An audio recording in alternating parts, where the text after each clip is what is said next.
तो चलिए बिना किसी देरी के बढ़ते हैं आज किस कहानी की ओर।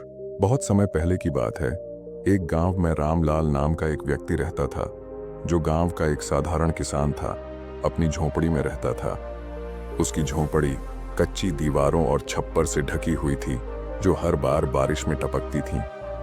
5 जवान बेटे, जिनमें से कोई भी काम नहीं करता था, पूरे दिन इधर उधर घूमते रहते। रामलाल सुबह खेतों में काम पर जाता और रात को घर लौटकर किसी तरह खाना बनाकर खाता। एक शाम जब रामलाल थका हुआ अपने घर लौट रहा था, उसके पास पड़ोस की बूढ़ी औरत, जिसे गांव वाले दादी कहकर बुलाते थे, आ बैठी। वह रामलाल की हालत देखकर कुछ सोचने लगी। रामलाल, बूढ़ी औरत ने धीमी लेकिन ठोस आवाज में कहा, तू दिन भर मेहनत करता है, लेकिन तेरी हालत कभी नहीं बदलती। तेरे बेटे इतने बड़े हो गए हैं, फिर भी तुझे ही सब करना पड़ता है। क्या कभी सोचा है क्यों? रामलाल ने गहरी सांस ली और अपनी आंखों में भरी थकान को छुपाने की कोशिश करते हुए कहा, दादी, क्या करूं?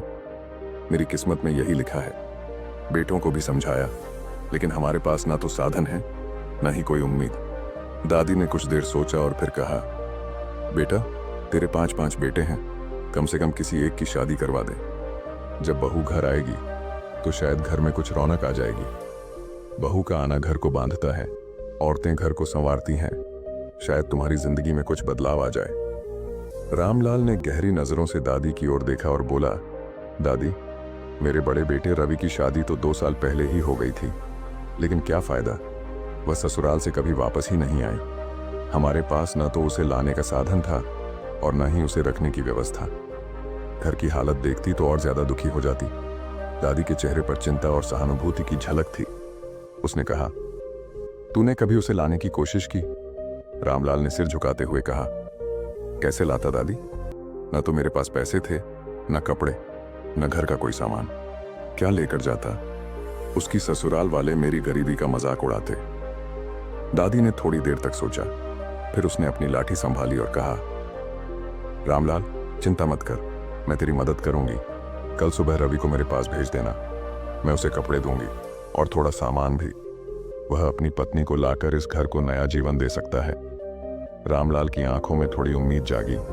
वह बोला, दादी, तुम तो भगवान हो, लेकिन मेरी किस्मत को बदलना इतना आसान नहीं है। क्या वह लड़की इस हालत में इस घर में रह पाएगी? दादी ने मुस्कुराते हुए कहा, बेटा, किस्मत मेहनत और समझदारी से बदली जा सकती है। तू रवि को भेज दे, बाकी सब मैं संभाल लूंगी। बहू आएगी तो घर में रौनक जरूर आएगी। बस तू हिम्मत मत हार। रामलाल ने सिर हिलाया और दादी के सामने कृतज्ञता प्रकट करते हुए घर चला गया। सुबह सुबह रवि को बुलाकर रामलाल ने उसे सारी बात बताई। रवि पहले तो झिझका, लेकिन फिर तैयार हो गया। वह अपनी पत्नी को लाने के लिए दादी से कपड़े और थोड़ा सामान लेने दादी के घर चला गया। रवि, जो अक्सर अपने घर की गरीबी और संघर्ष को देखता था, आज कुछ अलग महसूस कर रहा था। उसने अपने पिता से सुना था कि बूढ़ी औरत ने उसे अपनी पत्नी को ससुराल से लाने के लिए कपड़े और सामान दिए हैं, लेकिन रवि का दिल थोड़ा घबराया हुआ था। वह सोच रहा था, क्या मेरी पत्नी सच में इस घर में खुश रहेगी? क्या वह इस गरीबी को सह पाएगी? लेकिन फिर उसने एक गहरी सांस ली और खुद से कहा, मेरे पास अब कोई विकल्प नहीं है। अगर मुझे अपने घर में रौनक लानी है तो यह कदम उठाना पड़ेगा। रवि ने जल्दी जल्दी तैयार होकर बूढ़ी औरत के घर पहुंचने के लिए कदम बढ़ाए। बूढ़ी औरत उसे बड़े स्नेह से मिली। उसके चेहरे पर एक संतुष्टि और निश्चिंतता थी, जैसे उसे विश्वास था कि रवि का परिवार एक दिन बेहतर होगा। उसने रवि को अच्छे कपड़े दिए, कुछ बर्तन और जरूरी सामान दिया और कहा, बेटा, ये सामान लेकर जाओ, अपनी पत्नी को ससुराल से लेकर आओ। घर में खुशहाली लाने का यही समय है। रवि ने कपड़े पहनकर और सामान लेकर ससुराल की ओर निकल पड़ा। रास्ते भर वह यही सोचता जा रहा था, क्या मेरी पत्नी यह सब समझ पाएगी? क्या वह मेरी गरीबी को लेकर मुझसे नफरत तो नहीं करेगी?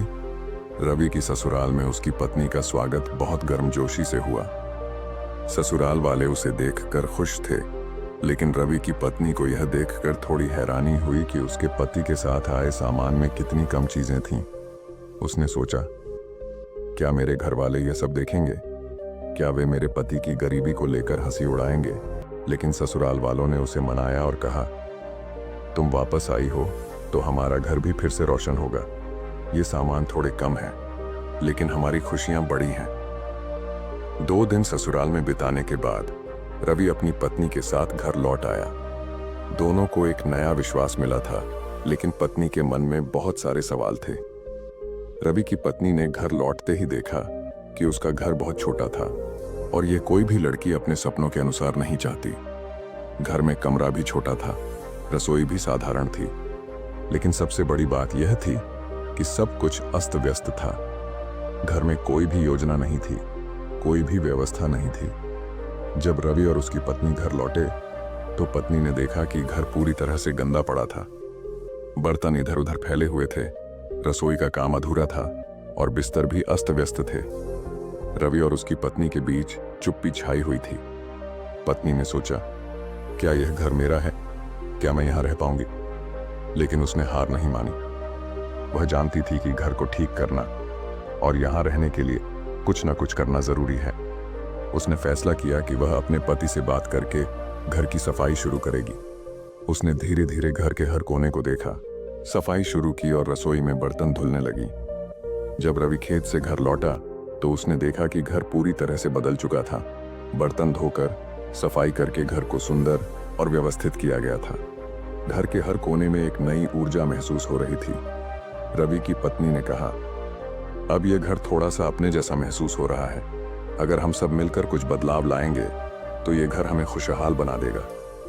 रात को जब सभी परिवार के लोग एक जगह बैठे थे तो रवि की पत्नी ने सबको एक साथ बुलाया और कहा, देखिए, हम सब मिलकर इस घर को संवार सकते हैं। अगर हम इसे छोड़ देंगे तो यही हालत हमेशा रहेगी। हमें इसे सुधारने के लिए मेहनत करनी होगी। पहले घर की सफाई, फिर घर के काम, फिर अपनी फसल और व्यवसाय की ओर ध्यान देना होगा। रामलाल, जो पहले खुद को अपनी गरीबी का कारण मानता था, ने अपनी बेटी की बात सुनी और कहा, बिल्कुल बेटी, मगर हमारे पास तो साधन ही नहीं है। फिर भी अगर तुम्हारा विश्वास है तो मैं भी कोशिश करूंगा। रवि की पत्नी ने कहा, हमारे पास साधन नहीं है, लेकिन हमारी मेहनत और समझदारी से हम सब कुछ बदल सकते हैं। याद रखें, सच्ची मेहनत कभी बेकार नहीं जाती। रामलाल की आंखों में आंसू थे। उसने अपनी बेटी का हाथ पकड़ा और कहा, बिल्कुल, अगर हम सब एकजुट होकर मेहनत करेंगे तो ये घर हम सबका घर बनेगा। अगले दिन से रवि और उसकी पत्नी ने घर के सभी कामों में हिस्सा लिया। सबसे पहले रवि ने अपने भाइयों को बुलाया और उन्हें खेतों में काम करने के लिए प्रेरित किया। पत्नी ने घर की सफाई को रोज की आदत बना लिया। घर का माहौल अब बदलने लगा था। रसोई में हर चीज व्यवस्थित होने लगी। बर्तन अब कभी गंदे नहीं रहते थे और हर व्यक्ति अपने काम में व्यस्त रहता था।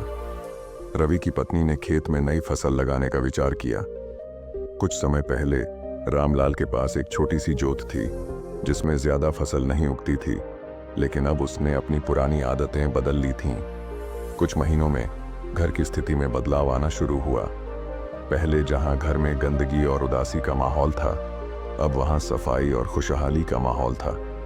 खेतों में अब अधिक फसल उगने लगी थी। रोटी पहले कम थी, अब भरपूर होती थी। रामलाल ने महसूस किया, बेटा, सच में जब मेहनत और समझदारी से काम किया जाता है तो किस्मत बदलने में देर नहीं लगती। रवि की पत्नी ने कहा, अगर हम सब एक साथ रहें तो गरीबी को भी दूर कर सकते हैं। हमारी सबसे बड़ी ताकत हमारी एकजुटता और मेहनत है। रवि के पिता रामलाल अब घर की स्थिति में बदलाव लाने के लिए हर रोज मेहनत कर रहे थे। उनकी बहू ने एक दिन उनसे कहा, पिताजी, आप हर दिन मेहनत करके काम से लौटते हैं तो कुछ ना कुछ सामान जरूर लाया कीजिए। घर में हमेशा कोई ना कोई चीज होनी चाहिए, नहीं तो घर में खाली हाथ आने से मन भी उदास रहता है। रामलाल, जो पहले ही अपने बेटे और बहू के अच्छे सुझावों से प्रेरित थे, यह सोचकर मुस्कुराए। ठीक है बहू, मैं आज से ऐसा ही करूंगा। अब रामलाल हर रोज काम से लौटते वक्त कुछ न कुछ लेकर घर आते थे। कभी वह घर की जरूरी चीजें लाते, कभी कोई छोटा सा तोहफा। घर में चीजें बढ़ने लगी और सबको अच्छा महसूस होने लगा। लेकिन एक दिन वह बिना किसी सामान के लौटे। बहू ने देखा और पूछा, पिताजी, आज आप कुछ लेकर नहीं आए? रामलाल थोड़ा परेशान होकर बोले, आज कुछ नहीं मिला बहू, बस ये मरा हुआ सर्प ही मिला। इसे ले आया। रामलाल ने सर्प को एक कोने में रख दिया और अंदर जाकर खाना खाने लगे। लेकिन उसकी बहू सोच में पड़ गई। उसने सोचा, आखिर इस मरे हुए सर्प का घर में क्या काम। इस बीच आसमान में एक चिल गिद्ध उड़ता हुआ दिखाई दिया। उसकी आंखों में तेजी थी और वह दूर दूर तक अपनी नजरें फैलाए हुए था। अचानक उसकी नजरें उस झोपड़ी पर पड़ीं जहां रामलाल और उसका परिवार रहते थे। वह नीचे झांकते हुए देखता है कि वहां एक मरा हुआ सर्प पड़ा हुआ था। चिल ने इसे अपनी चोंच में पकड़ लिया और आसमान में ऊंची उड़ान भरते हुए उस मरे सर्प को अपने साथ ले लिया। लेकिन हवा के झोंके से चिल की चोंच में से कुछ गहनों का हार फिसल कर गिर गया। वह हार सीधे उसी झोपड़ी के आंगन में गिरा जहां रामलाल का परिवार रहता था।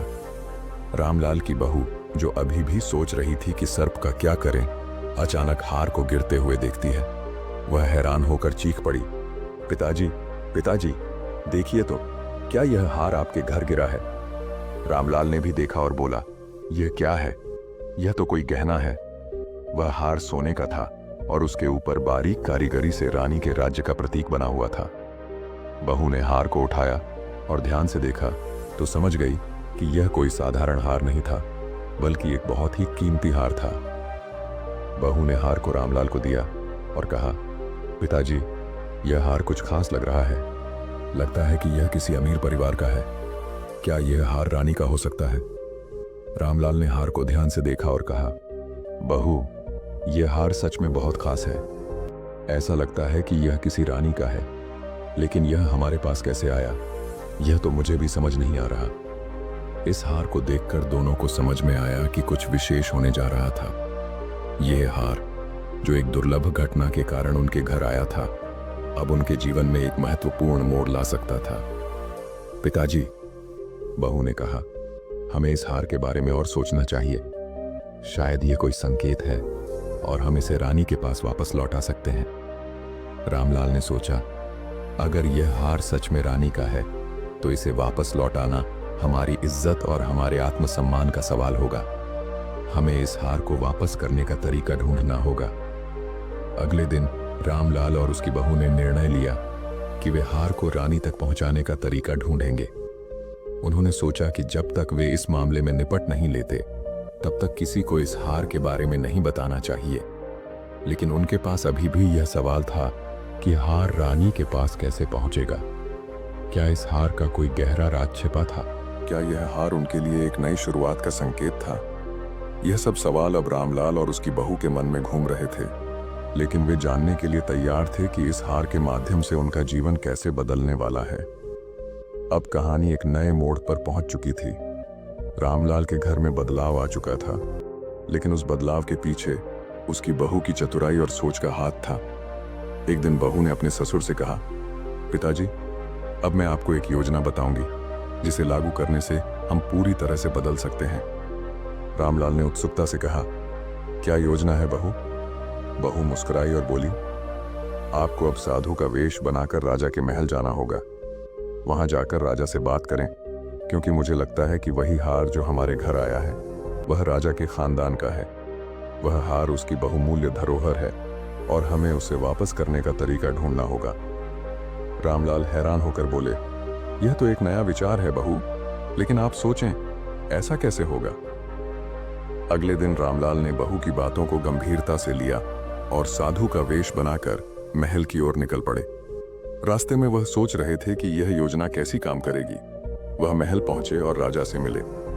राजा ने उन्हें देखकर पूछा, तुम कौन हो और क्या चाहते हो? रामलाल ने अपना झूठा परिचय दिया और कहा, महाराज, मैं एक साधु हूं और मुझे आपकी चिंता का हल पता है। आपके महल में जो हार गायब हुआ है वह मेरे दिव्य दृष्टि से देखा है।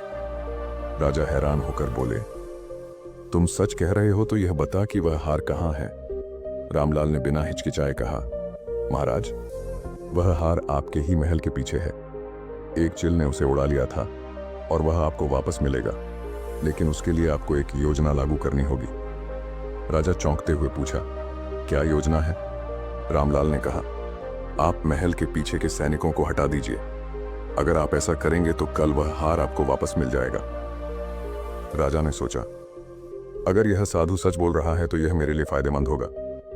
और उसने रामलाल की बात मान ली।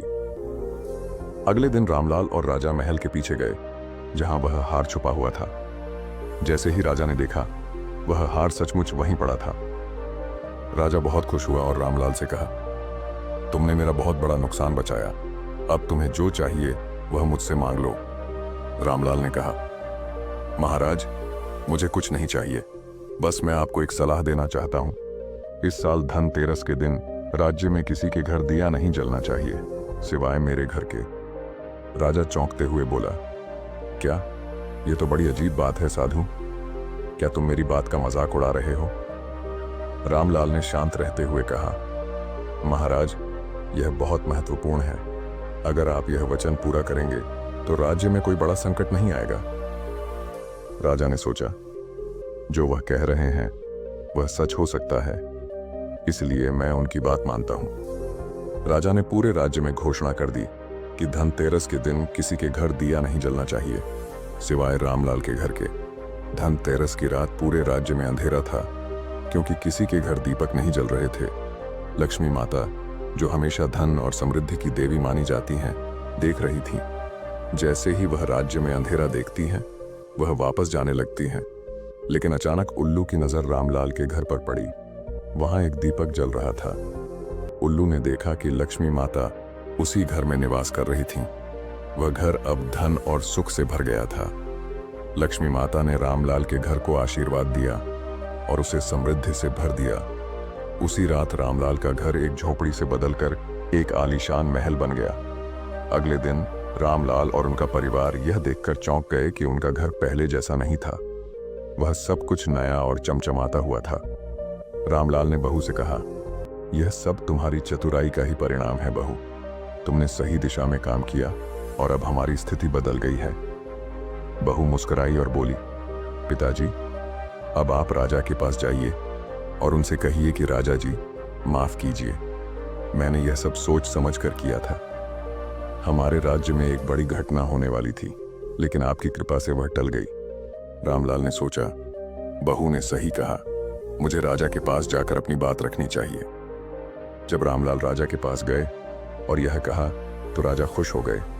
उन्होंने रामलाल को खूब सारा धन दिया और आशीर्वाद दिया। अब रामलाल और उनका परिवार संपन्न हो गया। इस कहानी से हमें 5 महत्वपूर्ण बातें सीखने को मिलती हैं। जो मनुष्य इन 5 बातों को याद नहीं रखता, वह हमेशा गरीब रहता है। 1, हिम्मत और साहस।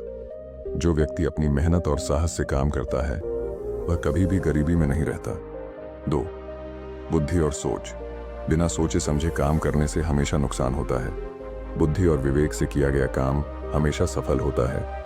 3, प्रयास और समर्पण। जो व्यक्ति समय के साथ बदलता नहीं है और प्रयास नहीं करता, वह हमेशा गरीब बना रहता है। 4, आत्मनिर्भरता। जो व्यक्ति दूसरों पर निर्भर रहता है, वह कभी भी समृद्धि को नहीं पा सकता। 5, स्त्री का सम्मान। जिस घर में स्त्री का सम्मान नहीं होता, वहां कभी समृद्धि नहीं आ सकती। कहानी का संदेश यह है कि विवेक, धैर्य और सही सोच से ही कोई व्यक्ति अपनी गरीबी को समाप्त कर सकता है और समृद्धि की ओर बढ़ सकता है।